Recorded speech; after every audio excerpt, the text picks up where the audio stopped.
Hello बच्चों, MD sir Hindi medium में आप सभी का स्वागत है। इस वीडियो में एनसीईआरटी कक्षा 10वीं गणित का अध्याय 6 त्रिभुज का प्रश्नावली 6.2 पढ़ेंगे। इस वीडियो को शुरू करने से पहले आप लोगों को बता दूं कि प्रश्नावली 6.2 में जितने भी क्वेश्चन हैं वे सभी क्वेश्चन थेल्स प्रमेय की सहायता से सॉल्व होंगे।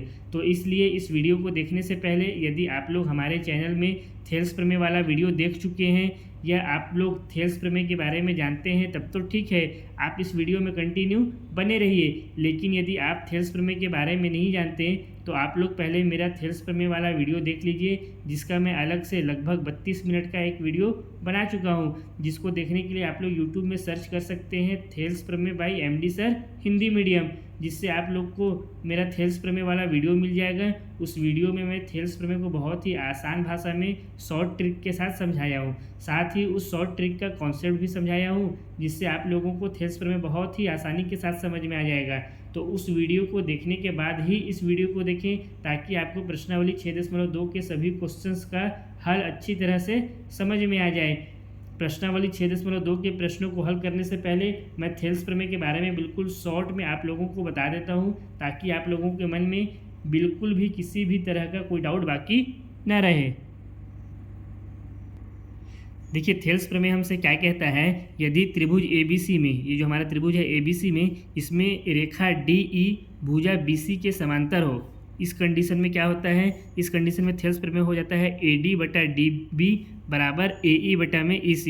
अगर हमको ABC त्रिभुज दिया है जिसमें DE किसके समांतर हो, ये जो है ये भुजा BC के समांतर हो, तो इस कंडीशन में हो जाएगा AD/DB बराबर AE/EC।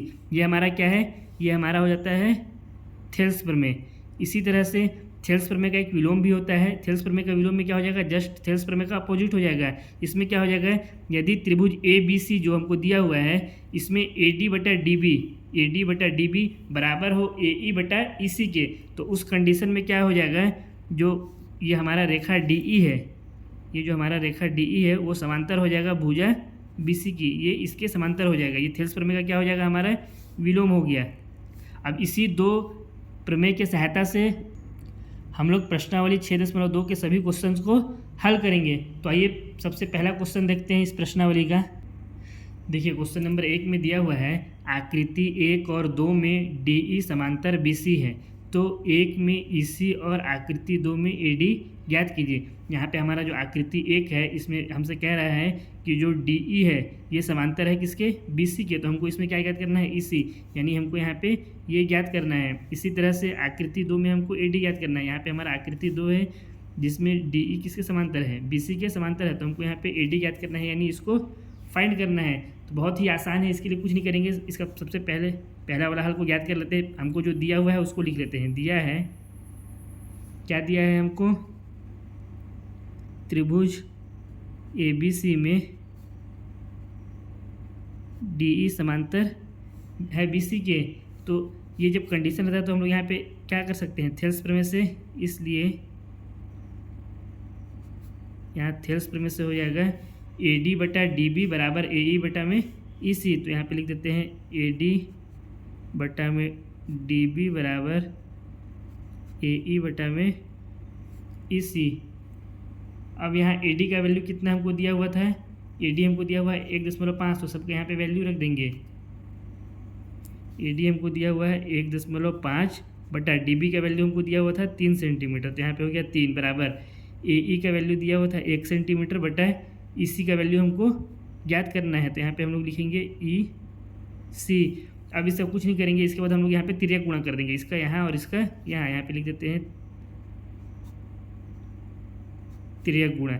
ये यहाँ भाग में है, इधर आएगा तो गुणा में हो जाएगा, तो इसको हम लोग क्या कर सकते हैं, इसी गुणा में 1 × 5 हो जाएगा ये, और ये जब इधर जाएगा तो कितना हो जाएगा 1 × 3, इसी का 1.5 से गुणा होगा तो 1.5 इसी हो गया, 3 का 1 से गुणा होगा तो ये 3 हो जाएगा।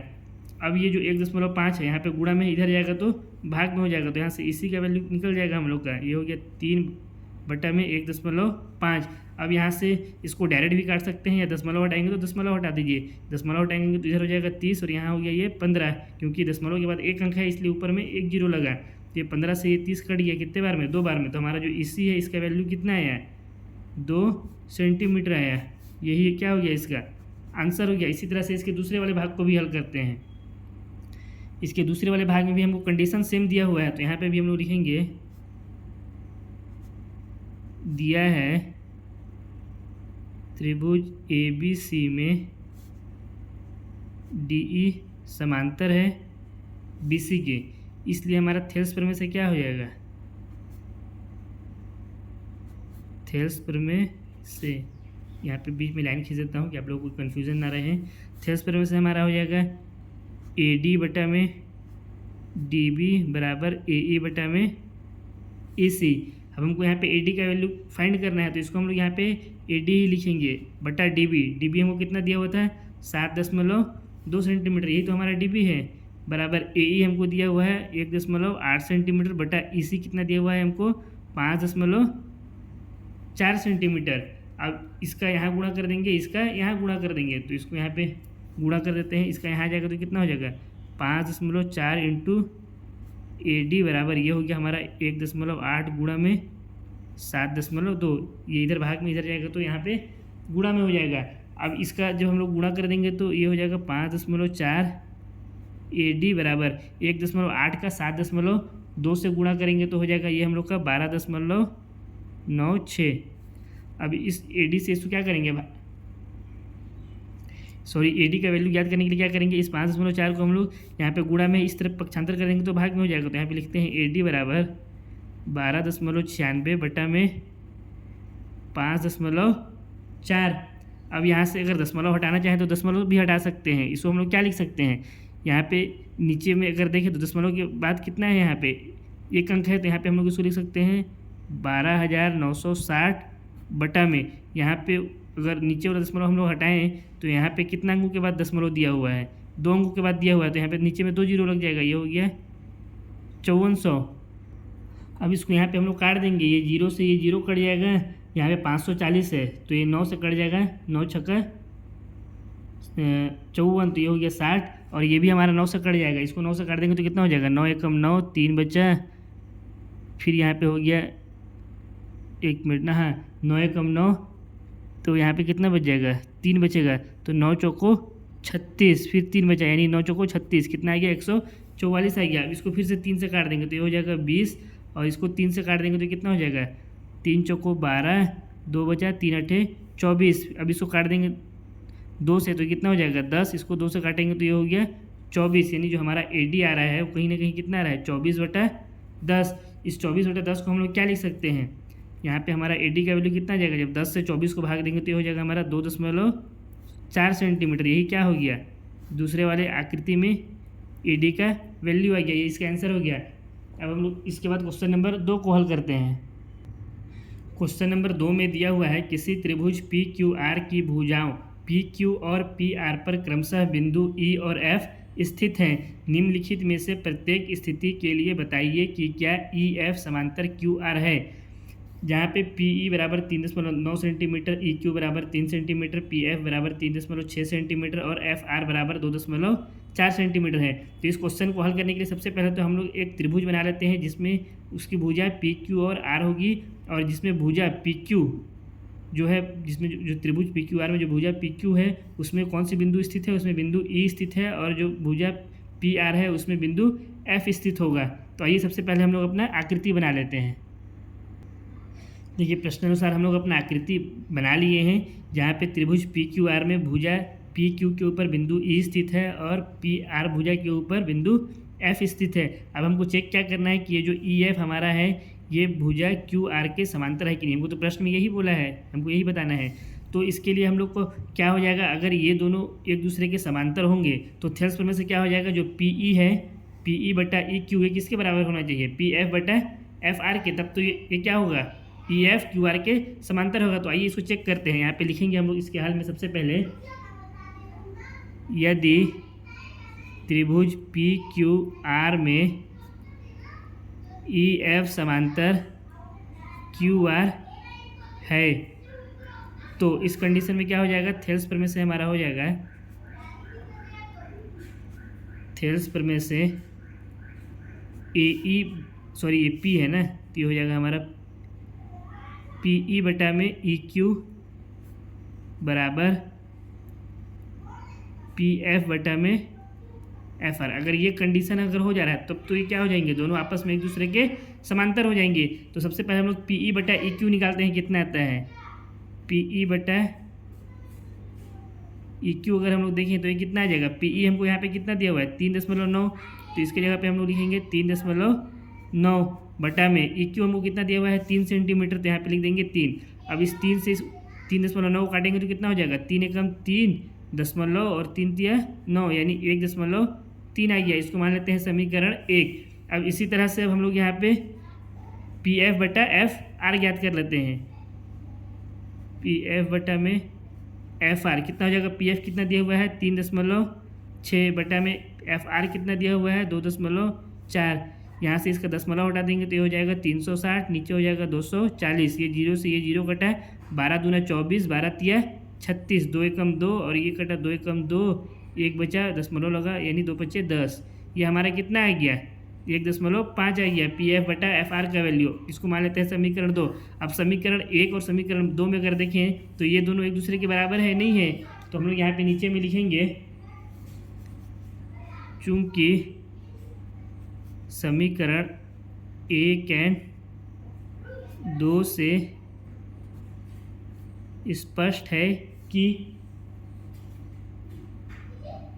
पी ई बटा में ई क्यू बराबर नहीं है पी एफ बटा एफ आर के, इसलिए क्या हो जाएगा यहाँ पे लिखेंगे इसलिए ई एफ समांतर क्यू आर नहीं है। ये हमारा हो गया इसके पहले भाग का उत्तर। अब इसके बाद इसका दूसरा भाग दिया हुआ है, उसको भी हल करते हैं। क्वेश्चन नंबर 2 के दूसरे वाले भाग में दिया हुआ है पी ई बराबर 4 सेंटीमीटर, क्यू ई बराबर 4.5 सेंटीमीटर, पी एफ बराबर 8 सेंटीमीटर और आर एफ बराबर 9 सेंटीमीटर। तो सबसे पहले तो हम लोग इसके हल में प्रश्नानुसार आकृति बना लिए हैं और इन सब का मान को इस आकृति में क्या पुट कर दिए हैं हम लोग। पी ई बराबर 4 सेंटीमीटर हमको जो दिया हुआ था, अब हम लोग यहाँ पे चेक करेंगे। यहाँ पे हम लोग लिखेंगे सबसे पहले यदि त्रिभुज पी क्यू आर में ई एफ समांतर क्यू आर है तो क्या हो जाएगा, थेल्स प्रमेय से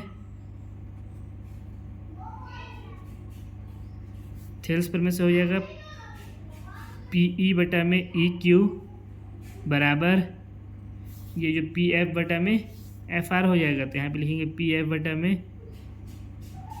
एफ आर। सबसे पहले तो हम लोग पी ई बटा ई क्यू याद कर लेते हैं। तो यहाँ पे पी ई बटा में यू क्यू ज्ञात करेंगे तो कितना हो जाएगा, पी हमको कितना दिया हुआ है 4 सेंटीमीटर दिया हुआ है, तो यहाँ पे हो गया 4 बटा में ई क्यू कितना दिया हुआ है 4.5 सेंटीमीटर, तो यहाँ पे हो गया 4.5 सेंटीमीटर। अब यहाँ से दशमलव हटाएंगे तो ये हो जाएगा हमारा ऊपर में 40 और ये हो गया 45, यानी इसको भाग दे देंगे 5 से तो ये हो जाएगा 5 × 8 = 40 और इसको भाग देंगे 5 से तो ये हो जाएगा 5 × 9 = 45। कितना आ गया हमारा पी ई बटा ई क्यू 8 बटा में 9 आ गया। इसको मान लेते हैं समीकरण 1।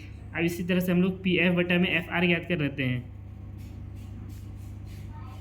पी एफ बटा में एफ आर ये कितना हो जाएगा, पी एफ कितना दिया हुआ है 8 सेंटीमीटर, तो ये हो गया 8 बटा में एफ आर कितना दिया हुआ है 9। तो अब देखिए हमारा पी ई बटा ई क्यू कितना था 8 बटा में 9 था, पी एफ बटा एफ आर भी कितना हो गया 8 बटा 9। तो इसको मान लेते हैं समीकरण 2। अब यहाँ पे हम लिखेंगे समीकरण 1 और 2 से 1 एंड 2 से स्पष्ट है कि, इसको थोड़ा सा और ऊपर कर देता हूँ, पी ई बटा में ई क्यू बराबर पी एफ बटा में एफ आर है। इसलिए थेल्स प्रमेय से क्या हो जाएगा, इसलिए थेल्स प्रमेय से हमारा जो ई एफ है ये समांतर हो जाएगा किसके,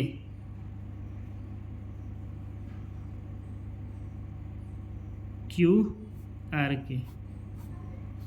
ये इसका हो गया आंसर। अब इसी तरह से इसका एक तीसरा वाला भाग बचा हुआ है, उसको भी हम लोग हल कर लेते हैं।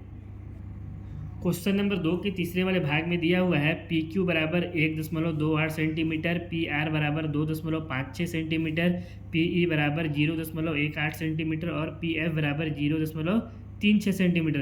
तो सबसे पहले तो हम लोग प्रश्न अनुसार अपना आकृति को बना लिए हैं। ये हमारा त्रिभुज पी क्यू आर है और ये ई एफ रेखा है। इसमें हमको क्या चेक करना है कि ई एफ क्यू आर के समांतर है कि नहीं है। तो सबसे पहले तो हमको यहाँ पे जो वैल्यू दिया हुआ है उन वैल्यू को हम लोग इस आकृति में रखेंगे। पी क्यू दिया हुआ है 1.8 सेंटीमीटर, तो पी हमारा ये है और क्यू ये है, यानी यहाँ से यहाँ ये पूरा हमको कितना दिया हुआ है 1.28 सेंटीमीटर ये दिया हुआ है।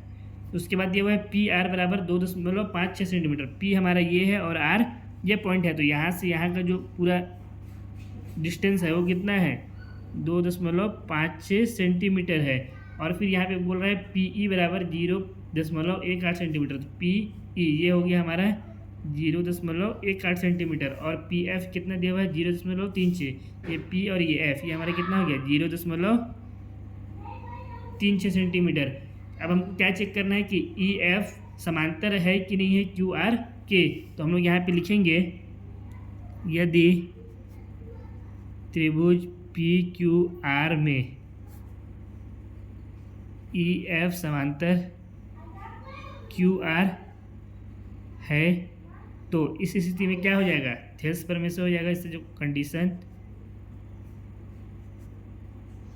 थेल्स प्रमेय से हो जाएगा पी ई बटा में ई क्यू बराबर पी एफ बटा में एफ आर। ठीक है, अब यहाँ पे देखिए हमको पी ई तो दिया हुआ है 0.18, लेकिन ई क्यू हमको यहाँ पे नहीं दिया हुआ है। इसी तरह से पी एफ भी हमको दिया हुआ है और एफ आर हमको नहीं दिया हुआ है। तो सबसे पहले तो हमको इनका वैल्यू याद करना पड़ेगा, इनका मान निकालना पड़ेगा। तो यहाँ पे अगर हम लोग ई क्यू का वैल्यू याद करें तो कितना हो जाएगा, इस पी क्यू में से पी ई को घटाएंगे तो हमको ई क्यू मिल जाएगा। इस पूरे में से अगर हम लोग इतने को घटा देंगे तो हमको इसका वैल्यू मिल जाएगा। तो हम लोग यहाँ पे लिखते हैं ई क्यू बराबर P Q minus P E, और पी क्यू हमको कितना दिया हुआ है 1.28 माइनस पी ई कितना दिया हुआ है 0.18। तो यहाँ से जो हमारा ई क्यू का वैल्यू निकलेगा वो कितना निकल जाएगा 1.8 से 8 जीरो हो गया और 2 में से 1 गया तो ये 1 हो गया है, यानी 1 दशमलव ये कितना है कि हमारा 1 सेंटीमीटर। किसका वैल्यू निकल गया हमारा ये इस ई क्यू का वैल्यू निकल गया। अब इसी तरह से हम लोग एफ आर का वैल्यू निकालेंगे। कैसे निकालेंगे, इस पूरे पी आर में से पी एफ को घटा देंगे तो हमको क्या मिल जाएगा पी आर मिल जाएगा। तो हम लोग यहाँ पे लिखेंगे अगेन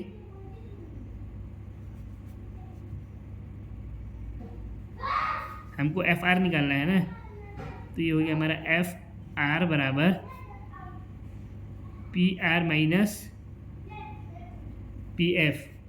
पी आर हमको कितना दिया हुआ है 2.56 सेंटीमीटर, तो यहाँ पे लिखेंगे 2.56 माइनस पी एफ कितना दिया हुआ है 0.36। ये हो गया हमारा 0.36। अब इसमें से इसको घटा देंगे तो कितना हो जाएगा 6 में से 6 क्या हो गया 0, 5 में से 3 क्या हो गया ये 2 ये हम यहाँ पे हो गया 2.20 सेंटीमीटर। ये किसका वैल्यू निकल गया हमारा एफ आर का वैल्यू। तो यहाँ पे लिख देंगे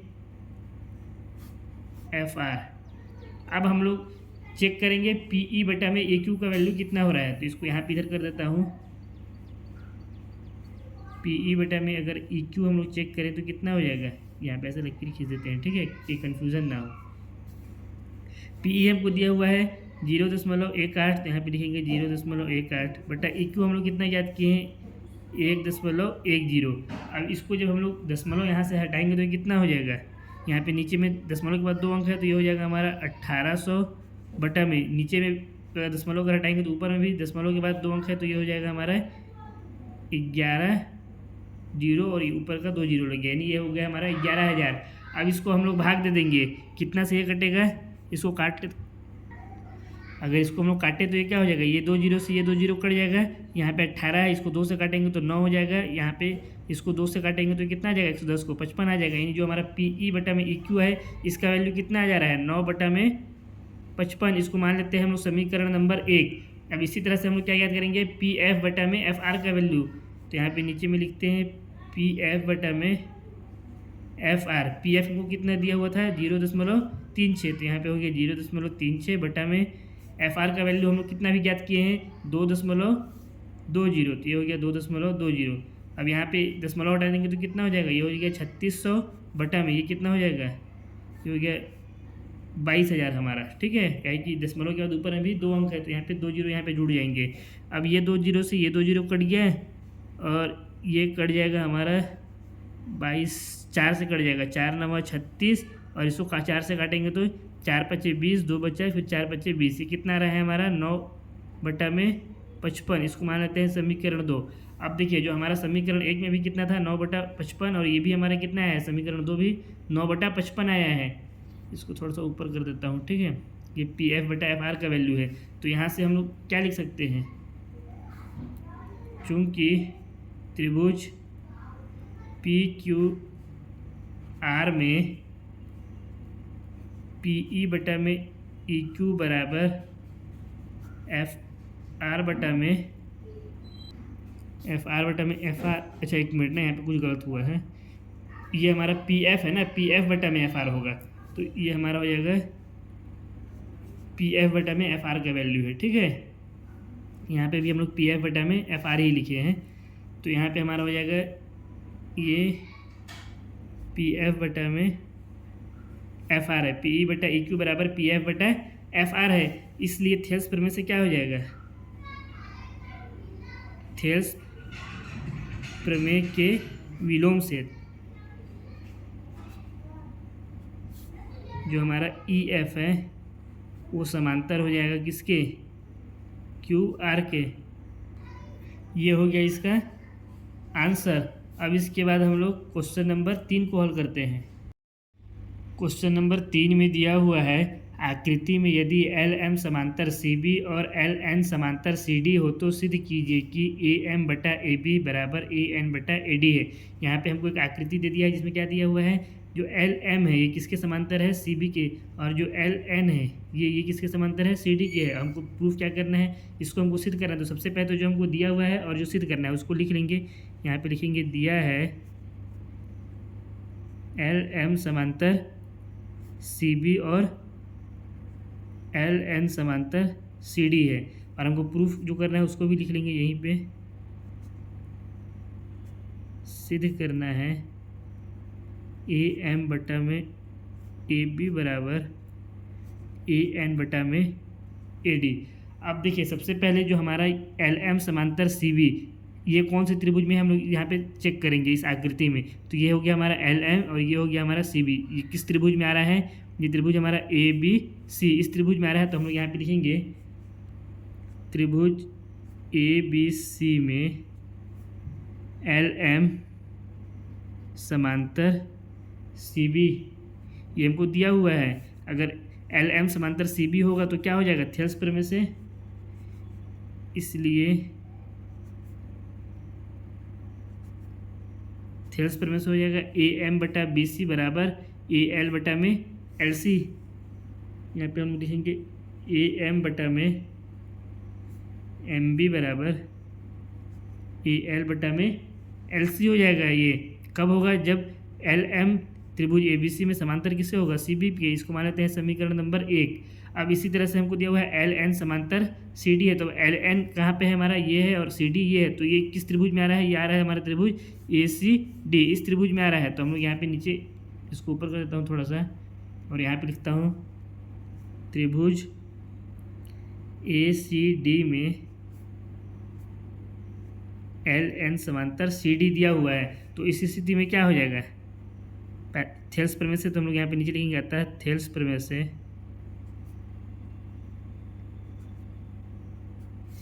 जो हमारा ए एल बटा में एल सी है वो किसके बराबर हो जाएगा, ए एन बटा में एन डी के। तो हम लोग यहाँ पे लिख लेते हैं ए एल बटा में एल सी बराबर हो जाएगा ए एन बटा में एन डी के। इसको मान लेते हैं समीकरण नंबर 2। अब समीकरण 1 और समीकरण 2 से देखिए तो यहाँ पे भी दिया हुआ है ए एल बटा में एल सी, यहाँ पे भी दिया हुआ है ए एल बटा में एल सी। इसका मतलब क्या हो जाएगा, ए एम बटा में एम बी बराबर हो सकता है ए एन बटा में एन डी के, क्योंकि ए एल बटा एल सी यहाँ पे भी है और यहाँ पे भी है, और दोनों क्या है ए एम बटा एम बी और ए एन बटा एन डी के बराबर है। तो हम लोग यहाँ पे नीचे में लिखेंगे समीकरण 1 और 2 से समीकरण 1 एंड 2 से हमारा क्या हो जाएगा, ए एम बटा में एम बी बराबर ए एन बटा में एन डी, ये आ गया। इसको मान लेते हैं हम लोग समीकरण नंबर 3। ठीक है, अब देखिए हमको प्रूफ क्या करना था, एक बार क्वेश्चन में देख लेते हैं फिर से। हमको प्रूफ करना है ए एम बटा में ए बी और ए एन बटा में एन डी, यानी यहाँ पे ए बी है और यहाँ पे ए डी है, जबकि हमारा यहाँ पे क्या आया है, हमारा आया है ए एम बटा में एम बी, नीचे में एम बी है और यहाँ पे एन डी। हर तो हम अंश तो हमारा ठीक है, हमको ए एम ऊपर में क्वेश्चन में दिया हुआ था, यहाँ पे भी ए एन दिया हुआ है, हमको क्या करना है, यहाँ पे चेंज करना है। हमको इसमें देखें तो एम बी को बदल करके क्या लाना है, ए बी लाना है, और एन डी को बदल करके ए डी लाना है। तो इस तरह का सिचुएशन जब भी आए ना कि किसी एक को बदलना हो, या अंश को या फिर हर को, तो उसमें हम लोग क्या करते हैं, जिसको बदलना रहता है उसको अंश में ले जाते हैं, और जिसको नहीं बदलना है यानी जिसको चेंज नहीं करना है उसको हर में ले आते हैं। तो यहाँ पे हमको क्या करना है, इस हर को और इस हर को दोनों को बदलना है, तो इन दोनों को हम लोग क्या करेंगे, अंश में ले जाएंगे। ये आपको एकदम मैं ट्रिक बता रहा हूँ ना, ठीक है। तो उससे क्या होगा, और ऐसा हम लोग क्यों करेंगे ये आप लोग को भी आगे समझ में आएगा। तो हम लोग सबसे पहले लिखते हैं समीकरण 3 का व्युत्क्रम करने पर, समीकरण 3 का व्युत्क्रम यानी उल्टा कर देंगे। उल्टा से क्या हो जाएगा, ये जो एम बी और एन टी है ये अंश में चला जाएगा और ये दोनों हर में आ जाएगा, क्योंकि हमको इसको क्या करना है, चेंज करना है। तो हम लोग यहाँ पे लिखे समीकरण 3 का व्युत्क्रम करने पर, इसको हम लोग इसको व्युत्क्रम कर देंगे तो क्या हो जाएगा, ये हो जाएगा एम बी बटा में ए एम बराबर एन डी बटा में ए एन, यही हो जाएगा। इसको मान लेते हैं समीकरण 4। अब समीकरण 4 के दोनों पक्षों में हम लोग अगर एक जोड़ देते हैं तो जोड़ सकते हैं, कोई दिक्कत नहीं, क्योंकि ये दोनों क्या है, दोनों एक दूसरे के बराबर है। अगर ये 5 है तो ये भी 5 है, अगर इधर भी एक जोड़ देंगे इधर भी एक जोड़ देंगे तो दोनों का वैल्यू 6 हो जाएगा। तो हम लोग क्या कर सकते हैं, दोनों तरफ एक जोड़ सकते हैं। तो यहाँ पे लिखेंगे समीकरण 4 के दोनों पक्षों में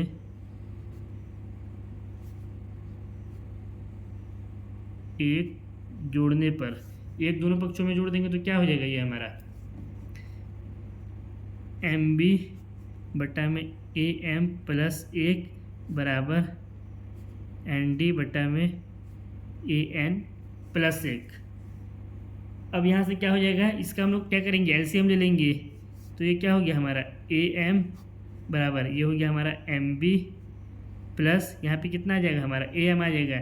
इसी तरह से इस तरफ क्या आ जाएगा, इस कैल्शियम ले लेंगे तो ये हो गया हमारा N D plus A N बटा में ये ए एन हो जाएगा। अब अगर हम लोग आकृति में ध्यान से देखें तो M B plus A M किसके बराबर है, हमारा आकृति जो ये है इसमें हमारा जो क्या था एम बी ये प्लस ए एम, यहाँ से यहाँ A M plus M B, ये पूरा किसके बराबर है, ये पूरा ए बी के बराबर है। अगर इसको और इसको जोड़ देंगे तो पूरा किसके बराबर है, ए बी के बराबर है। उसी तरह से अगर हम लोग आकृति में देखें तो N D plus A N ये किसके बराबर है, इस आकृति में जो हमारा एन डी है ये यहाँ से यहाँ तक और प्लस ए एन यहाँ से यहाँ तक, ये पूरा किसके बराबर है, ये पूरा ए डी के बराबर है। तो M B plus A N की जगह पे हम लोग ए बी और N D plus A N की जगह पे हम लोग ए डी लिख सकते हैं। तो हम लोग यहाँ पे नीचे कर दे रहे हैं इसको थोड़ा, या इसको साइड में बना देता हूँ यहीं पे, ठीक है। अब यहाँ पे हम लोग क्या लिख सकते हैं इसमें, या इसको ना, इसको हम लोग इधर लिख रहा हूँ मैं यहाँ पे, ठीक है। या M B plus A M की जगह पे हम लोग क्या लिख सकते हैं, ए बी बटा में ए एम बराबर, और N D plus A N की जगह पे हम लोग क्या लिख सकते हैं, ए डी बटा में ए एन। अब देखिए हमको प्रूफ क्या करना है, एक बार फिर से चेक कर लेते हैं। हमको प्रूफ करना है ए एम बटा में ए बी, थोड़ा सा और इसको नीचे कर देता हूँ, ए एम बटा में ए बी बराबर ए एन बटा में ए डी प्रूफ करना है। हम लोग का क्या आया है अभी, ए बी बटा में ए एम बराबर ए डी बटा में ए एन है। तो अभी हम लोग क्या करेंगे, जो हमारा ये समीकरण है इसको मान लेते हैं समीकरण नंबर 5। समीकरण 5 का फिर से व्युत्क्रम कर देंगे। तो यहाँ पे लिखते हैं समीकरण 5 का व्युत्क्रम करने पर क्या हो जाएगा, ए एम बटा ए बी हो जाएगा, ये ए एम बटा में ए बी बराबर ये हो जाएगा हमारा ए एन बटा में ए डी। हमको यही प्रूफ करना था, जो कि हमारा क्या हो गया, सिद्ध हुआ, यही इसका क्या आंसर आ गया। बस देखिए एक चीज़ ध्यान रखिएगा कि कभी भी इस तरह का अगर कंडीशन बना जहाँ पे हमको किसी एक चीज़ को चेंज करना है, या अंश को या फिर हर को, तो जिसको चेंज करना रहता है उसको हम लोग अंश में ले जाते हैं, और जिसको चेंज नहीं करना है उसको हम लोग हर में ले आते हैं, ठीक है। और ऐसा क्यों करते हैं, क्योंकि आप लोग को इसके बाद समझ में आ गया होगा। ऐसा करने से हम लोग को क्या फ़ायदा है, इसमें अगर हम दोनों पक्षों में करके एक जोड़ देंगे तो हम लोगों को क्या मिल जाता है, फिर जो हम लोग को प्रूफ करना रहता है वो मिल जाता है। इसी के साथ क्वेश्चन नंबर 3 समाप्त हुआ। अब हम लोग क्वेश्चन नंबर 4 को हल करते हैं। क्वेश्चन नंबर 4 में दिया हुआ है आकृति में DE समांतर AC और DF समांतर AE है, तो सिद्ध कीजिए कि BF बटा में FE बराबर BE बटा में EC है। यहाँ पे हमको एक आकृति दिया हुआ है, तो सबसे पहले तो हम लोगों को जो दिया हुआ है प्रश्न में और जो सिद्ध करना है उसको हम लोग लिख लेते हैं। यहाँ पे लिखते हैं, दिया है, क्या दिया हुआ है हमको, DE समांतर किसके है, AC के है, और साथ ही DF समांतर AE के है। तो हमको सिद्ध क्या करना है, सिद्ध करना है BF बटा में FE बराबर BE बटा में EC। हमको क्या करना है, सिद्ध करना है। तो देखिए सबसे पहले हमको क्या दिया हुआ है, DE समांतर AC। अगर हम लोग इस आकृति में देखें तो DE समांतर AC कहाँ पे है, ये है हमारा D और ये है E, ये हो गया DE, और समांतर किसके है, AC के, यानी ये हमारे किस त्रिभुज में आ रहा है, ये हमारा त्रिभुज आ रहा है BAC। इस पूरे त्रिभुज में हमारा क्या जा रहा है, DE समांतर AC के हो जा रहा है। तो हम लोग यहाँ पे लिखते हैं प्रश्नानुसार त्रिभुज, या प्रश्नानुसार नहीं भी लिखेंगे तो कोई दिक्कत नहीं है, BAC में क्या हो रहा है, DE समांतर AC हो रहा है, DE समांतर। इस वाले क्वेश्चन में इस तरह का जितना भी क्वेश्चन आएगा ना, उसमें बस हमको यही देखना है कि जो समांतर हो रहे हैं वो किस त्रिभुज में हो रहा है। अगर आप लोग ये देख लिए तो क्वेश्चन बनाना बहुत ही इजी हो जाएगा। हमको बस इसमें यही समझना है कि जो समांतर हमको जो दिया हुआ है, दो भुजा है, वो किस त्रिभुज के अंतर्गत आ रहे हैं। तो यहाँ पे किस में आ रहे हैं, BAC में आ रहे हैं। तो हम लोग यहाँ पे लिखें त्रिभुज BAC में DE समांतर AC है। अब जब भी इस तरह का कंडीशन आता है तो थेल्स प्रमेय हम लोग यहाँ पे लगा सकते हैं। तो यहाँ पे हम लोग लिखेंगे अतः थेल्स प्रमेय से, थेल्स प्रमेय से क्या हो जाएगा, थेल्स प्रमेय से हमारा जो ये जो BD है, ये BD बटा में DA बराबर BE बटा में इसी के हो जाएगा। तो हम लोग यहाँ पे क्या लिखेंगे, थेल्स प्रमेय से BD बटा में DA बराबर BE बटा में इसी हो जाएगा। इसको नाम देते हैं समीकरण नंबर 1।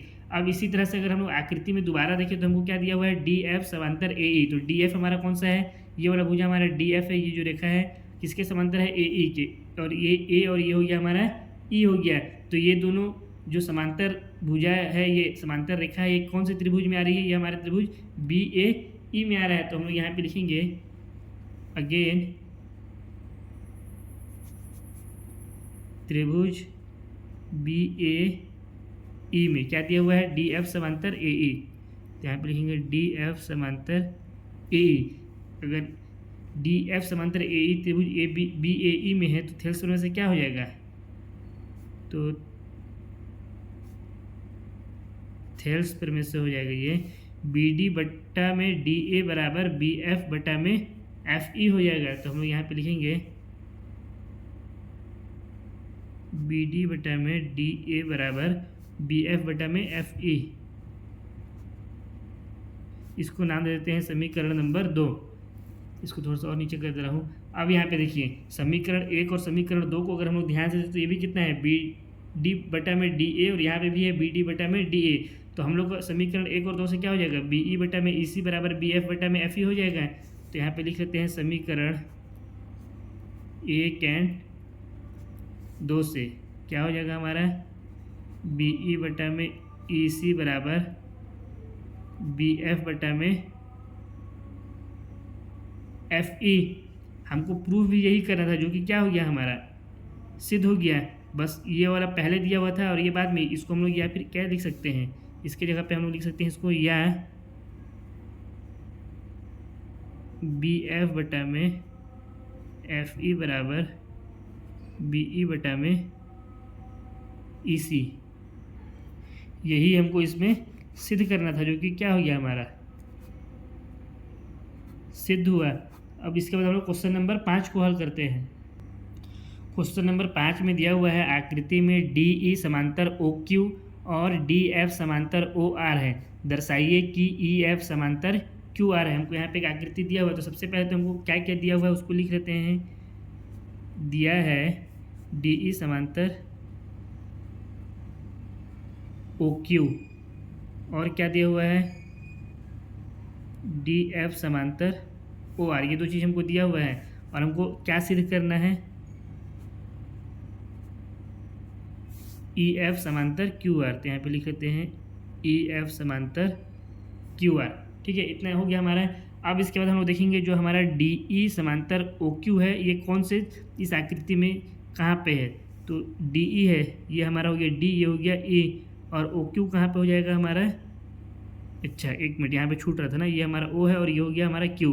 तो ये किस आकृति में आ जा रहा है, त्रिभुज पी क्यू ओ में आ जा रहा है। तो हम लोग यहाँ पे लिखेंगे त्रिभुज पी क्यू ओ में डी ई समांतर ओ क्यू, ये दिया हुआ है। तो ये समांतर दिया हुआ है, तो थेल्स प्रमेय से क्या हो जाएगा, अतः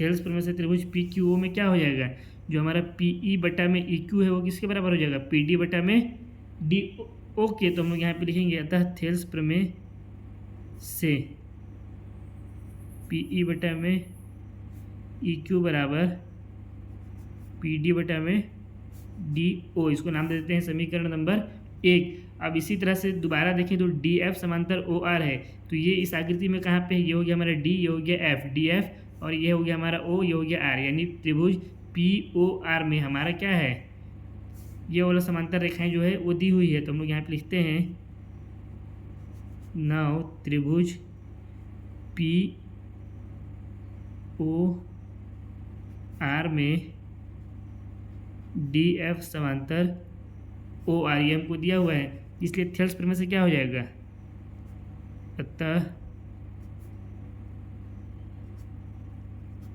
थेल्स प्रमेय से जो डी एफ ये इसके समांतर दिया हुआ है, इसलिए क्या हो जाएगा, पी डी बटा में डी ओ बराबर पी एफ बटा में एफ आर हो जाएगा। तो हम लोग यहाँ पे लिख सकते हैं पी डी बटा में डी ओ बराबर पी एफ बटा में एफ आर, ये कहाँ से हो गया, थेल्स प्रमेय से हो गया। इसको नाम देते हैं समीकरण नंबर 2। इसको थोड़ा सा ऊपर कर देता हूँ, पी डी बटा में डी ओ।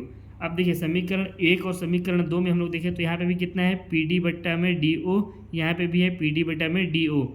तो क्या हो जाएंगे, पी ई बटा में ई क्यू बराबर पी एफ बटा में एफ आर हो जाएगा समीकरण 1 और 2 से। तो हम लोग यहाँ पे नीचे इसको कर दे रहा हूँ, थोड़ा सा इतना में हो जाना चाहिए। अतः समीकरण 1 एंड 2 से, या तो समीकरण 1 से पी डी बटा डी ओ का मान समीकरण 2 में रख दीजिए, या समीकरण 2 से पी डी बटा डी ओ का मान समीकरण 1 में रख दीजिए। ठीक है, आप लोग इसको ऐसे भी लिख सकते हैं, बता भी दे रहा हूँ लिख करके। चलिए समीकरण इसको काट देते हैं, 1 से पी डी बटा डी ओ का मान समीकरण 2 में रखने पर, इस तरह से भी लिख सकते हैं। ठीक है, तो समीकरण 2 में मान पी डी बटा डी ओ का 1 से रखेंगे तो क्या हो जाएगा, पी डी बटा डी ओ की जगह में पी ई बटा में ई क्यू हो जाएगा। तो यहाँ पे हम लोग लिख देते हैं पी ई बटा में ई क्यू बराबर कितना दिया हुआ है यहाँ पे, पी एफ बटा में एफ आर, पी एफ बटा में एफ आर, ये हमारा आ गया। इसको नाम देते हैं समीकरण नंबर 3। अब समीकरण 3 को अगर इस डायग्राम में हम लोग इस आकृति में देखें तो हमारा ये कहाँ पे आ रहा है, पी ई हमारा ये हो जा रहा है। इसी तरह से नीचे में ई क्यू है, तो ई क्यू हमारा कौन सा हो गया, ये, यानी पी ई बटा में ई क्यू किसके बराबर है, पी एफ बटा एफ आर के। तो पी एफ हमारा ये हो गया और एफ आर ये हो गया, यानी किस त्रिभुज में आ रहा है, ये त्रिभुज पी क्यू आर में आ रहा है। तो हम लोग यहाँ पे क्या लिख सकते हैं, इसको थोड़ा सा ऊपर कर दे रहा हूँ, अतः त्रिभुज पी क्यू आर में थेल्स प्रमेय के विलोम से समीकरण, थेल्स प्रमेय के विलोम से क्या हो जाएगा, समीकरण 3 में यहाँ पे लिख देते हैं समीकरण 3 में भी ये जो पी ई बटा ई क्यू बराबर पी एफ बटा एफ आर है, इसलिए क्या हो जाएगा, जो हमारा ई एफ है, यानी ये वाला जो हमारा ई एफ है, ये किसके समांतर हो जाएगा, क्यू आर के समांतर हो जाएगा। और हमको प्रूफ भी तो यही करना था, ई एफ समांतर क्यू आर, हमको यही प्रूफ करना था, जो कि हमारा यहाँ पे क्या हो गया, प्रूफ हो गया, ई एफ समांतर क्यू आर। यही हमको क्या करना था, सिद्ध करना था, जो कि हमारा सिद्ध हुआ। अब इसके बाद हम लोग क्वेश्चन नंबर 6 को हल करते हैं। देखिए, जब कभी भी किसी भी त्रिभुज में दो समांतर रेखाएं दिए रहती हैं तो थेल्स प्रमेय से क्या हो जाता है, जो रेखाएं रहते हैं उनका अनुपात आपस में बराबर हो जाता है। लेकिन जब कभी भी दो रेखाओं का अनुपात दिया हुआ होगा किसी भी त्रिभुज में तो थेल्स प्रमेय के विलोम से क्या हो जाता है, जो रेखाएं रहती है वो एक दूसरे के समांतर हो जाती है। यही तो हमारा थेल्स प्रमेय का विलोम कहता है। अब क्वेश्चन नंबर 6 को हल कर लेते हैं।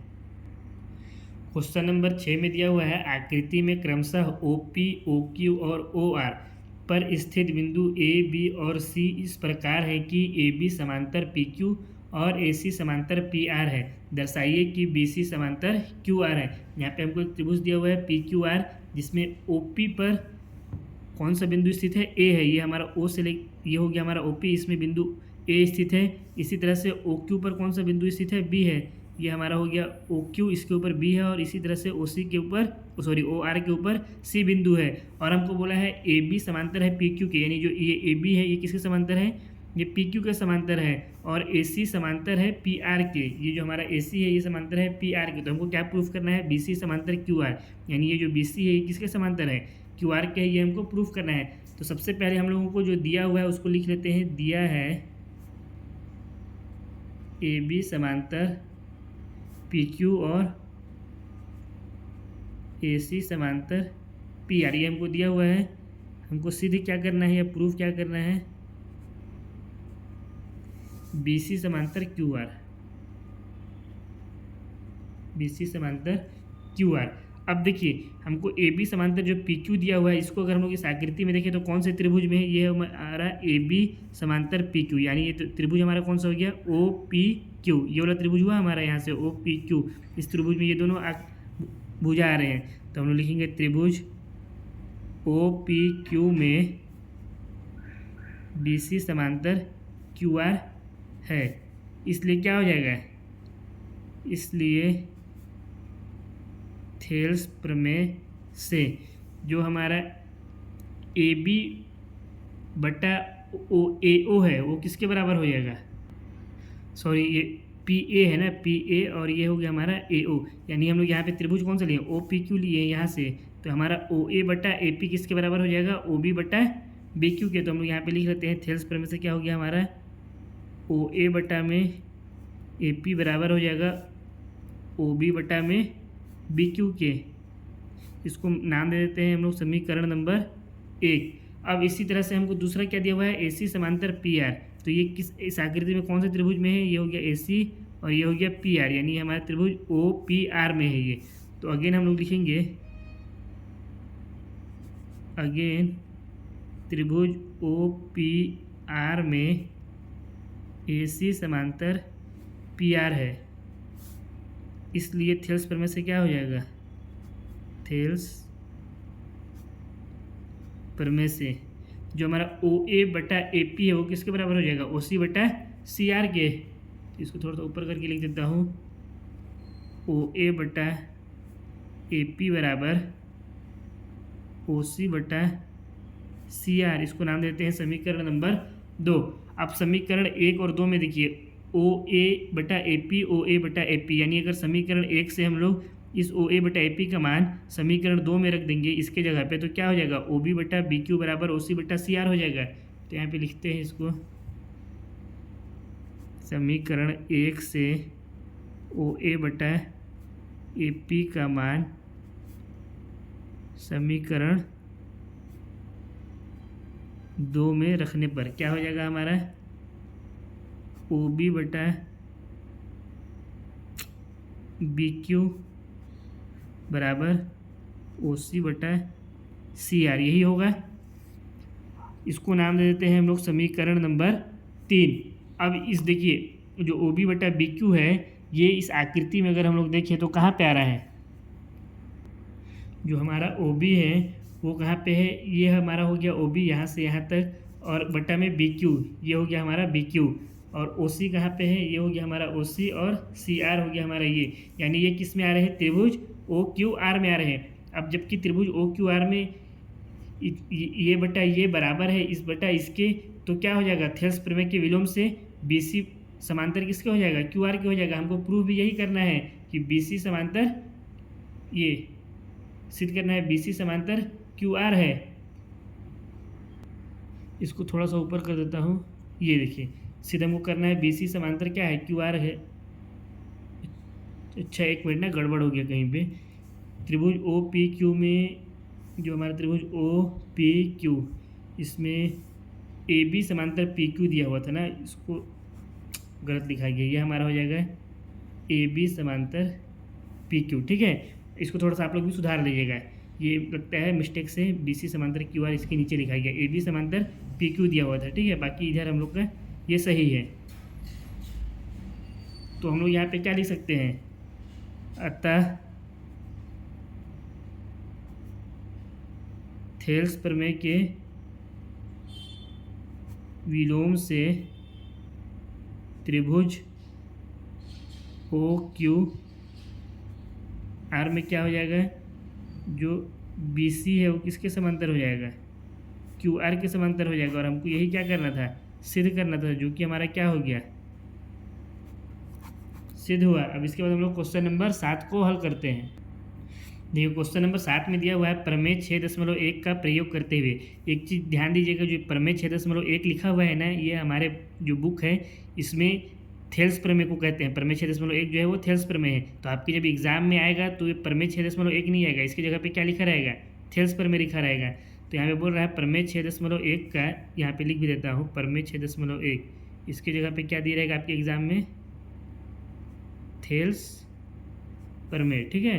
थेल्स प्रमेय का प्रयोग करते हुए सिद्ध कीजिए कि एक त्रिभुज की एक भुजा के मध्य बिंदु से होकर दूसरी भुजा के समांतर खींची गई रेखा तीसरी भुजा को समद्विभाजित करती है। तो देखिए सबसे पहले क्वेश्चन में हमको क्या बोला है, थेल्स प्रमेय का प्रयोग करते हुए सिद्ध कीजिए कि एक त्रिभुज के बारे में बोला। तो सबसे पहले तो हम लोग एक त्रिभुज बना लेते हैं।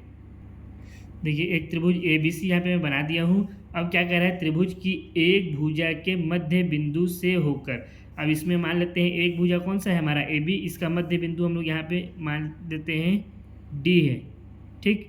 मध्य बिंदु से होकर दूसरी भुजा के समांतर, यहाँ पे दूसरी भुजा कौन सा है हमारा BC है। तो इसके हमको क्या करना है, समांतर खींची गई रेखा, तो इसके समांतर हमको एक रेखा खींचना है। तो यहाँ से हम लोग एक समांतर रेखा खींच देते हैं, ये तीसरी भुजा को समद्विभाजित करती है। यहाँ पे जो बिंदु है इसको हम लोग नाम दे देते हैं E। तो हमको क्या बोला है कि एक भुजा के मध्य बिंदु, भुजा AB हमारा पहला बिंदु था, ये पहला भुजा था जिसका मध्य बिंदु हम लोग क्या मान लिए D। इस बिंदु से होकर दूसरी भुजा के समांतर, अब इस बिंदु से होकर दूसरी भुजा के समांतर, दूसरी भुजा BC था, इसके समांतर में खींची गई रेखा, जो ये जो रेखा खींची गई है वो क्या कर रही है, तीसरी भुजा को समद्विभाजित कर रही है। यानी ये जो AC है इसको क्या कर रही है, समद्विभाजित कर रही है। यानी यहाँ पे हमको क्या प्रूफ करना है कि ये जो बिंदु E है ये भुजा AC का क्या है, मध्य बिंदु है। यानी यहाँ पे AE किसके बराबर हो जा रहा है, इसी के बराबर हो जा रहा है। हमको यहाँ पे ये प्रूफ करना है। अगर हम लोग ये प्रूफ कर देंगे तो हम लोग का क्वेश्चन हल हो जाएगा।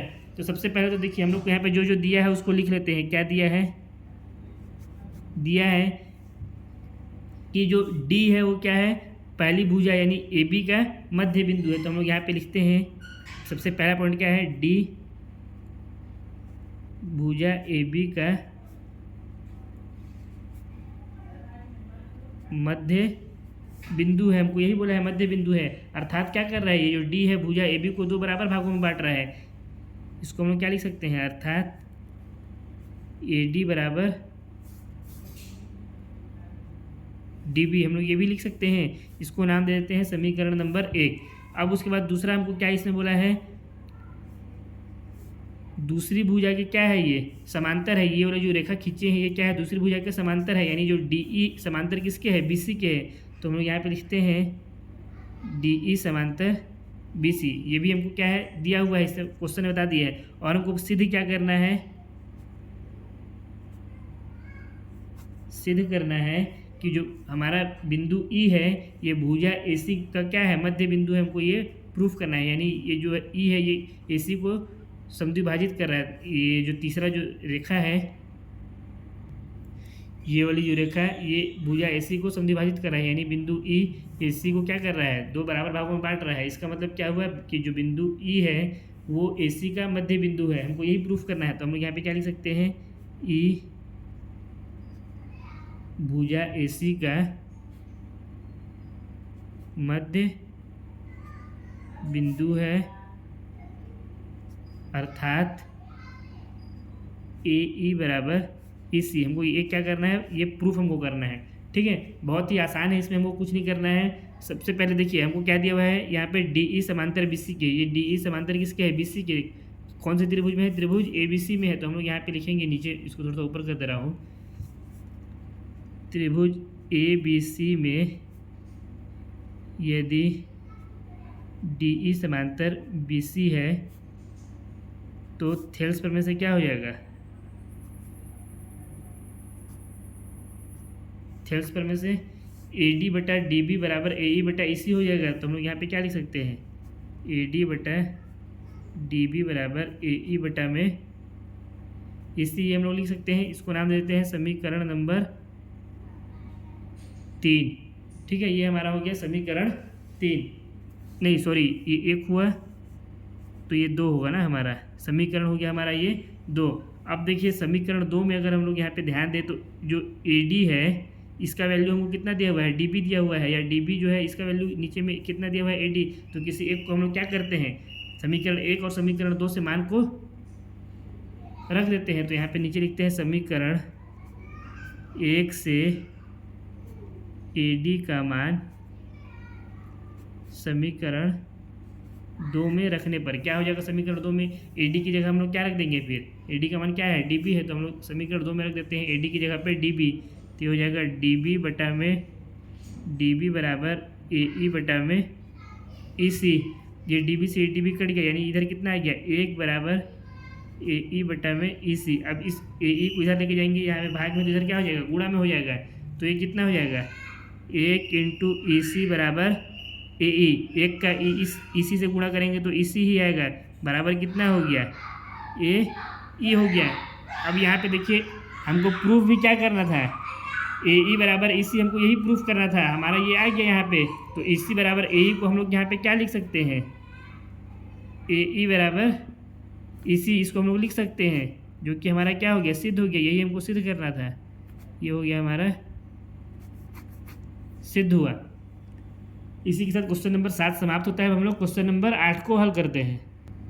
क्वेश्चन नंबर 8 में दिया हुआ है, प्रमेय 6.2 का प्रयोग करते हुए सिद्ध कीजिए कि एक त्रिभुज की किन्हीं दो भुजाओं के मध्य बिंदुओं को मिलाने वाली रेखा तीसरी भुजा के समांतर होती है।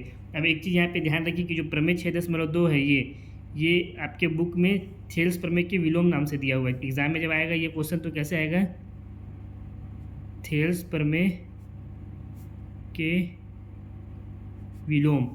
ठीक है, अब एग्जाम में प्रमेय 6.2 नहीं पूछेगा। ठीक है, थेल्स प्रमेय का विलोम का प्रयोग करते हुए सिद्ध कीजिए कि एक त्रिभुज की किन्हीं दो भुजाओं के मध्य बिंदुओं को मिलाने वाली रेखा तीसरी भुजा के समांतर होती है। तो सबसे पहले तो प्रश्नानुसार हम लोग इसका आकृति बना लेते हैं। देखिए प्रश्नानुसार हम लोग आकृति बना लिए हैं। हमको प्रश्न में क्या बोला था, एक त्रिभुज की, तो हमारा पहले एक त्रिभुज बना लिए ए बी सी, किन्हीं दो भुजाओं के मध्य बिंदु। तो एक भुजा हमारा हो गया ए बी और दूसरा भुजा हो गया ए सी। इनका मध्य बिंदु क्या हो गया, इसका मध्य बिंदु मान लिए ये डी और इसका ए सी का मध्य बिंदु मान लिए ई मान लिए हम लोग। ठीक है, को मिलाने वाली रेखा, अब इन दोनों बिंदु को जो मिलाने वाली रेखा है कौन सी रेखा हो गई हमारी, डी ई तीसरी भुजा के समांतर है। यानी हमको यहाँ पे क्या प्रूफ करना है कि जो डी ई है तीसरी भुजा कौन सी हो गई है हमारी, बी ई। तो अगर हम लोग यहाँ पे डी ई समांतर बी सी प्रूफ कर दिए तो हम लोग का आंसर क्या हो जाएगा, सॉल्व हो जाएगा।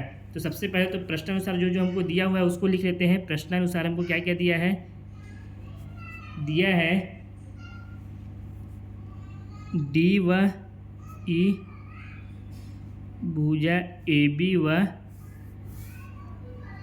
ए सी का मध्य बिंदु है। इसको थोड़ा सा ये नीचे बना दिया हूँ, इसको आप लोग थोड़ा सा ऊपर ड्रॉ करिएगा। ये जो लाइन है ना, इसको आप लोग थोड़ा सा ऊपर ड्रॉ करिएगा कि देख के लगे कि बीच में है। ठीक है, तो अगर डी और ई इन दोनों का मध्य बिंदु है तो क्या हो जाएगा, ए डी बराबर डी बी हो जाएगा और ए ई बराबर ई सी हो जाएगा। इसका मतलब क्या हो जाएगा, इसको लिख लेते हैं, अर्थात ए डी बराबर डी बी और ए ई बराबर ई सी। इसको नाम दे देते हैं समीकरण 1, इसको नाम दे देते हैं समीकरण 2। और हमको सिद्ध क्या करना है, सिद्ध करना है कि डी ई समांतर है बी सी के, यानी जो इन दोनों बिंदु को मिलाने वाली रेखा है वो तीसरी भुजा की क्या है, समांतर है। तो हम लोग को प्रूफ करना है डी ई समांतर बी सी। ठीक है, अब देखिए जो डी ई समांतर बी सी है, यानी ये इसके समांतर है, इसको प्रूफ करने के लिए हम लोग को क्या करना पड़ेगा, हम लोग को ए डी बटा डी बी बराबर ए ई बटा इसी प्रूफ करना पड़ेगा। अगर हम लोग ये प्रूफ कर देंगे इस त्रिभुज ए बी सी में, तो थेल्स प्रमेय के विलोम से क्या हो जाएगा, डी ई समांतर बी सी हो जाएगा। तो हम लोग सबसे पहले क्या करते हैं, ए डी बटा डी बी का अगर वैल्यू देखें तो कितना आ जाएगा, अगर हम लोग ए डी बटा डी बी का मान निकालें तो कितना हो जाएगा, क्योंकि समीकरण 1 में ए डी और डी बी दोनों बराबर था, तो ए डी की जगह पे हम लोग क्या रख सकते हैं, डी बी रख सकते हैं।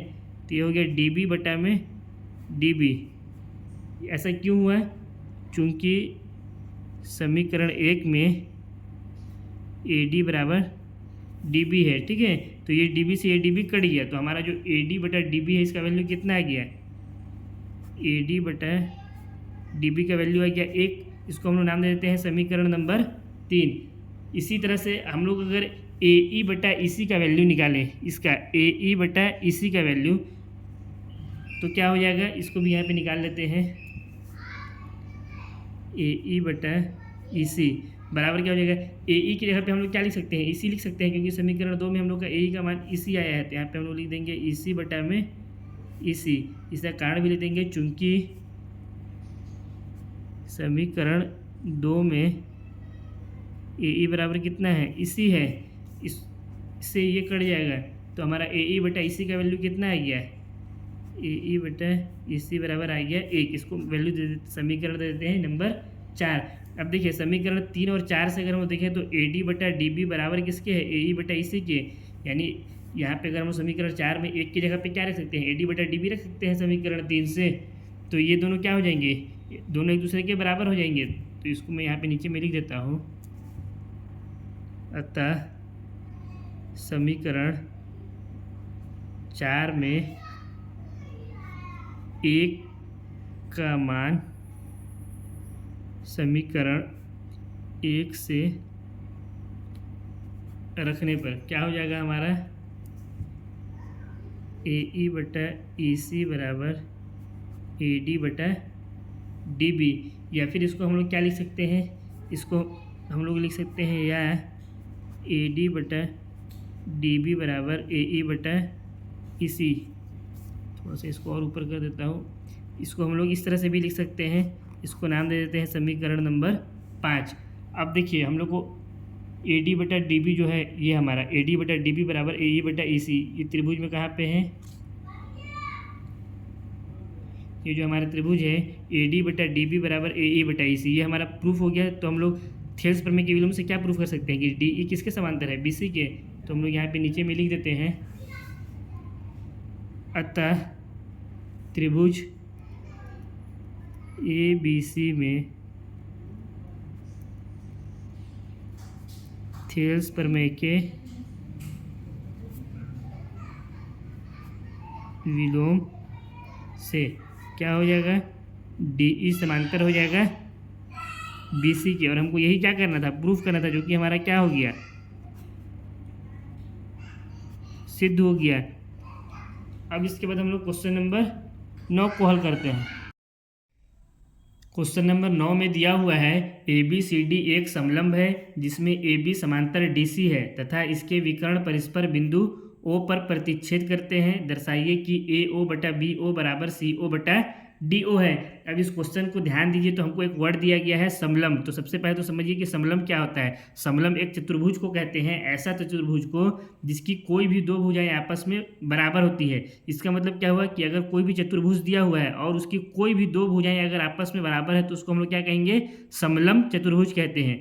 तो हमको क्या प्रश्न में बोला है, ए बी सी डी एक समलंब है, यानी एक समलंब चतुर्भुज ए बी सी डी है जिसमें ए बी समांतर डी सी है, जिसमें उस चतुर्भुज में जो भुजा ए बी है वो भुजा डी सी के समांतर है तथा इसके विकर्ण परस्पर बिंदु ओ पर प्रतिच्छेद करते हैं। और जो उस चतुर्भुज के विकर्ण है वो परस्पर बिंदु ओ पर क्या कर रहे हैं, प्रतिच्छेद कर रहे हैं। तो हमको क्या दर्शाना है, ए ओ बटा बी ओ बराबर सी ओ बटा डी ओ, ये हमको प्रूफ करना है। सबसे पहले तो हम लोग अपना आकृति बनाएंगे प्रश्नानुसार। हम लोग सबसे पहले एक समलंब चतुर्भुज ए बी सी डी बना लेते हैं जिसमें भुजा ए बी और डी सी आपस में एक दूसरे के समांतर होंगे और उनके विकर्ण परस्पर बिंदुओं पर प्रतिच्छेद करते होंगे। प्रश्नानुसार मैं आकृति बना दिया हूँ। ABCD हमारा एक समलंब चतुर्भुज है जिसमें भुजा AB और DC दोनों एक दूसरे के समांतर है और इनका जो विकर्ण AC और BD है ये बिंदु O पर आपस में एक दूसरे को प्रतिच्छेद कर रहे हैं। तो प्रश्न में हमको क्या दिया हुआ है कि AB समांतर है DC के, तो हम लोग यहाँ पे लिखेंगे दिया है, या प्रश्नानुसार भी आप लोग लिख सकते हैं, AB समांतर DC है। ठीक है, ये DC है ना ये, और हमको सिद्ध क्या करना है, AO बटा BO बराबर CO बटा DO। इसको भी लिख लेते हैं, सिद्ध करना है AO बटा BO बराबर CO बटा में DO, ये हमको इसमें प्रूफ करना है।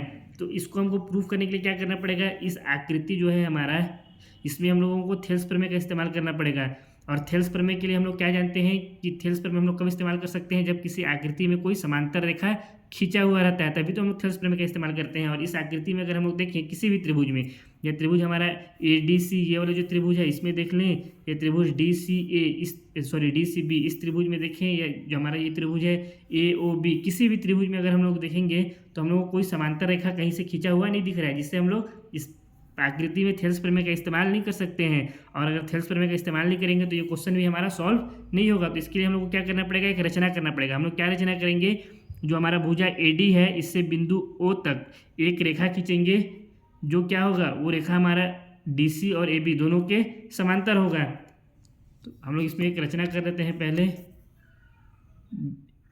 भुजा AD से बिंदु O तक एक रेखा खींची, इस रेखा का नाम हम लोग दे देते हैं PO। ये रेखा जो हमारा है इसका क्या नाम हो गया, PO। ये PO क्या है, DC और AB दोनों के समांतर है। तो इस रचना को भी यहाँ पे लिखेंगे। रचना हम लोग क्या रचना किए, भुजा AD से बिंदु O तक एक रेखा PO खींचा, जो भुजा DC तथा AB दोनों के समांतर है। ये हम लोग यहाँ पे रचना की है। इसका मतलब क्या हुआ, अर्थात इसको हम लोग और किस तरह से लिख सकते हैं, जो DC है वो समांतर हो गया PO के, और ये समांतर किसके हैं, AB के। इसका मतलब ये तीनों भुजाएं आपस में एक दूसरे के क्या है, समांतर है। अब अगर हम लोग DC समांतर PO, अगर इन दोनों को देखें तो ये दोनों किस आकृति में है, DC कहाँ है हमारा, DC हमारा ये भुजा है, और PO कौन सा है, PO ये है। तो ये कौन से हमारे त्रिभुज में, ये हमारे त्रिभुज ADC या ACD कुछ भी कर लीजिए, इस आकृति में हमारा आता है DC समांतर PO। तो हम लोग लिखते हैं त्रिभुज ADC में DC समांतर है PO के, इसलिए थेल्स प्रमेय से हम लोग क्या कर सकते हैं, थेल्स प्रमेय से इस आकृति में क्या हो जाएगा, जो DP है DP बटा PA किसके बराबर हो जाएगा, CO बटा OA के। तो हम लोग यहाँ पे लिखेंगे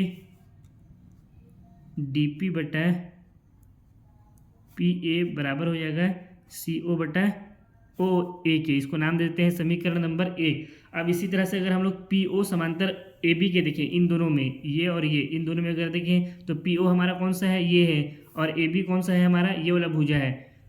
इसका मतलब ये और ये दोनों भुज आपस में एक दूसरे के जब समांतर है, तो कौन से त्रिभुज में ये दोनों समांतर हैं, हमारा जो त्रिभुज ADB, इस त्रिभुज में अगर हम लोग देखें तो ये दोनों भुजाएं आपस में एक दूसरे के समांतर है। इसमें भी हम लोग क्या कर सकते हैं, थेल्स प्रमेय का इस्तेमाल कर सकते हैं। तो लिखेंगे त्रिभुज ADB में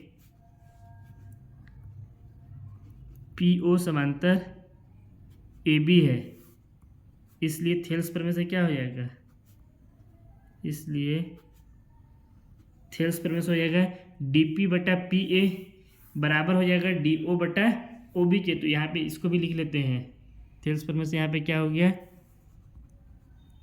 DP बटा PA बराबर DO बटा OB। इसको नाम दे देते हैं समीकरण नंबर 2। अब ध्यान दीजिए, समीकरण 1 और समीकरण 2 में हमारा यहाँ पे भी DP बटा PA है, यहाँ पे भी DP बटा PA है।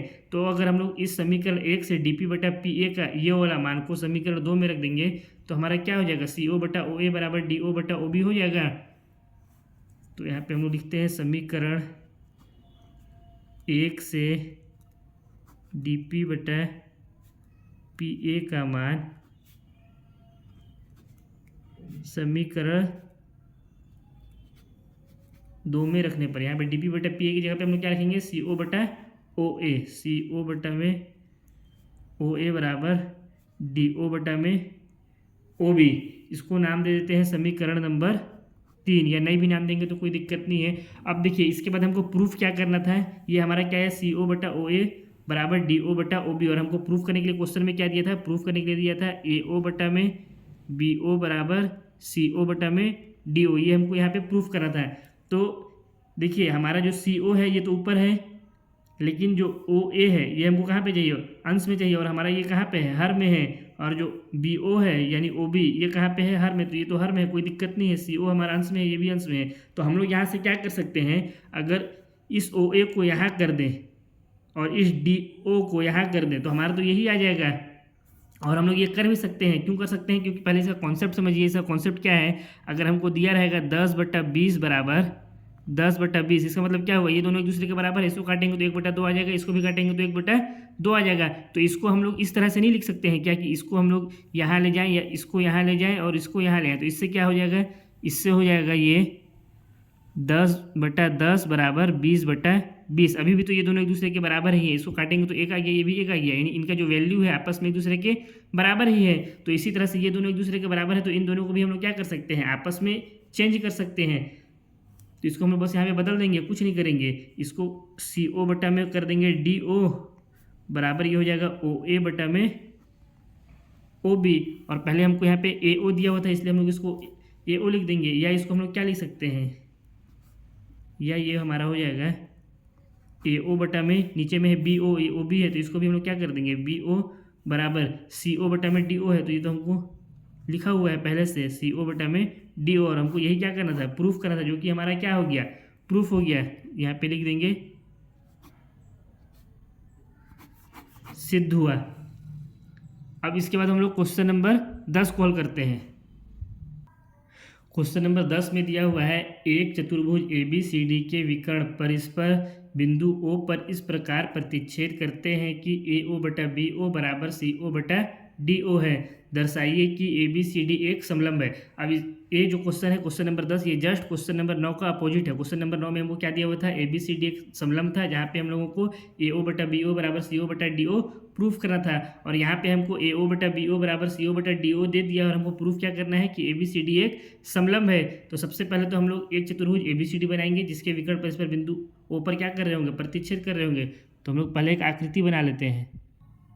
प्रश्नानुसार मैं यहाँ पे एक आकृति बना दिया हूँ, यहाँ पे ABCD एक चतुर्भुज है और इनके जो विकर्ण है परस्पर बिंदुओं पर प्रतिच्छेद कर रहे हैं। अब हमको प्रश्न में क्या दिया हुआ है, AO/BO बराबर CO/DO, तो हम लोग यहाँ पे लिख लेते हैं, दिया है AO/BO बराबर CO/DO, इसको मान लेते हैं समीकरण नंबर 1, और हमको सिद्ध क्या करना है,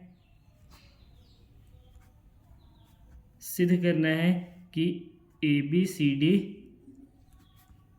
एक समलंब है। हमको ये इसे प्रूफ करना है। समलंब का मतलब क्या होता है, ऐसा चतुर्भुज जिसकी कोई भी दो भुजाएं आपस में क्या हो, एक दूसरे के समांतर हो। यानी हमको क्या अगर प्रूफ कर दें, AD समांतर BC या फिर AB समांतर DC, इन दोनों में से कोई भी एक भुजा को अगर हम लोग क्या कर दें, समांतर सिद्ध कर देंगे, तो हम लोग का क्या प्रूफ हो जाएगा कि ABCD क्या है, एक समलंब है। या तो हम लोग AD समांतर BC कर दें या फिर AB समांतर DC कर दें। तो मैं यहाँ पे ले लेता हूँ AB समांतर DC को, ठीक है। बाकी आप अगर आप लोग का इच्छा हो तो आप लोग DA समांतर CB भी ले सकते हैं, अर्थात AB समांतर DC।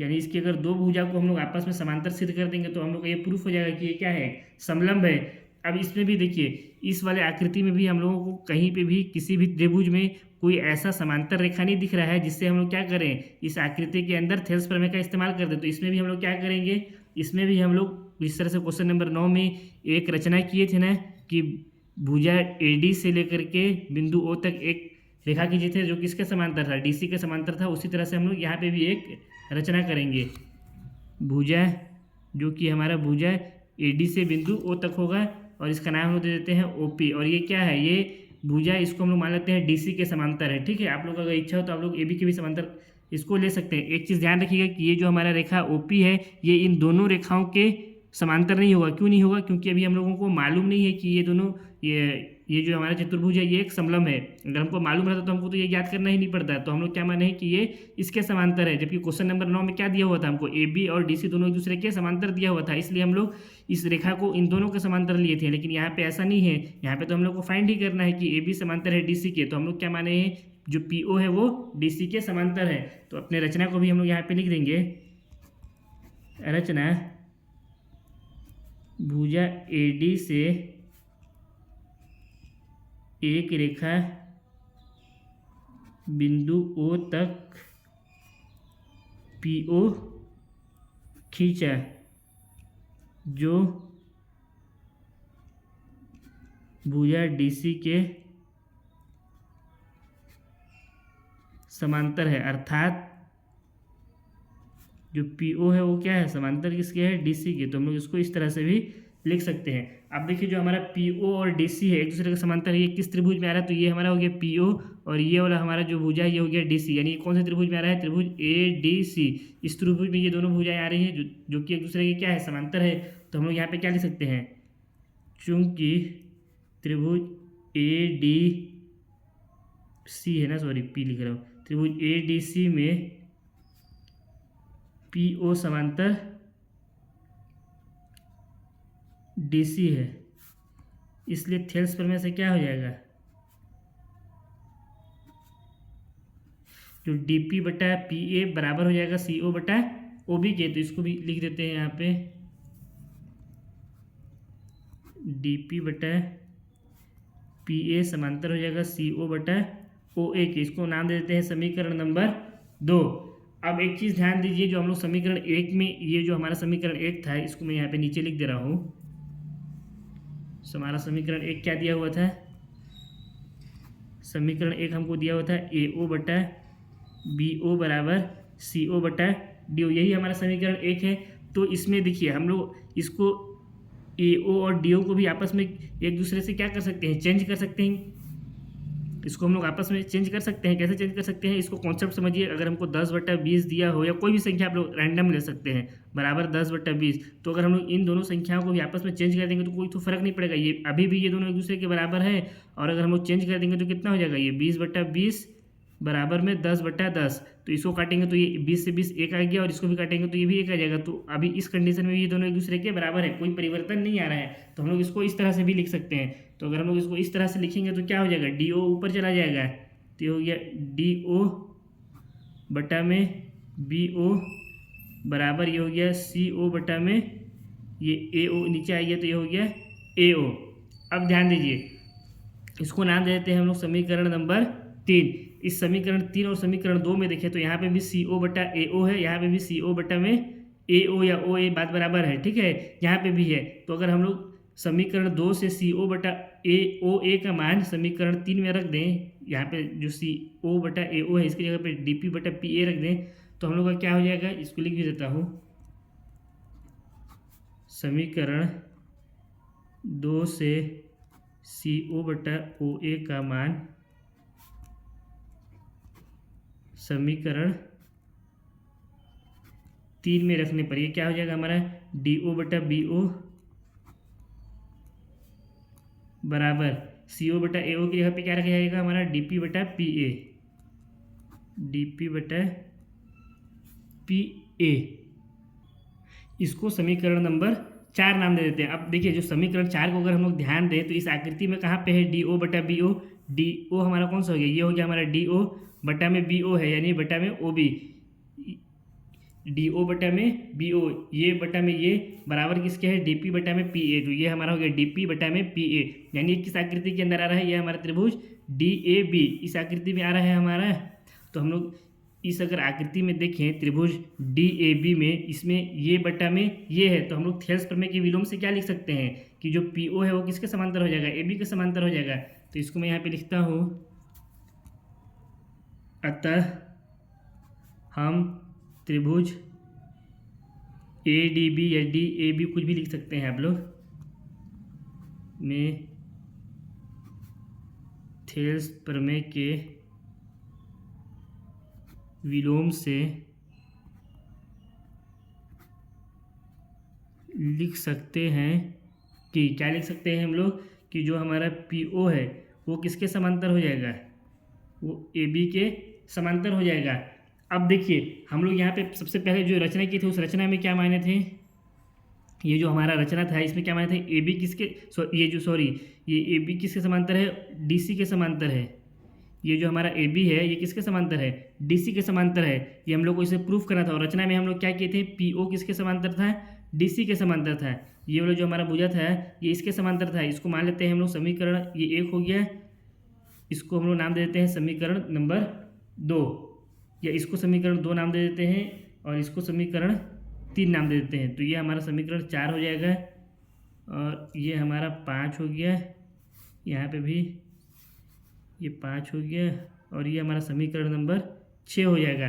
तो अब देखिए, नहीं एक मिनट ना, 4 5 6 और ये हमारा समीकरण नीचे में जो आया है इसको मान लेते हैं समीकरण 7। तो अब देखिए समीकरण 7 और जो हमारा समीकरण नंबर 3 है जिसको हम लोग रचना किए हैं, क्या है, PO समांतर है DC के। ये जो PO है किसके समांतर है, DC के। और समीकरण 7 में हमारा क्या आया है कि PO समांतर है AB की, यानी जो PO है ये किसके समांतर है, AB के।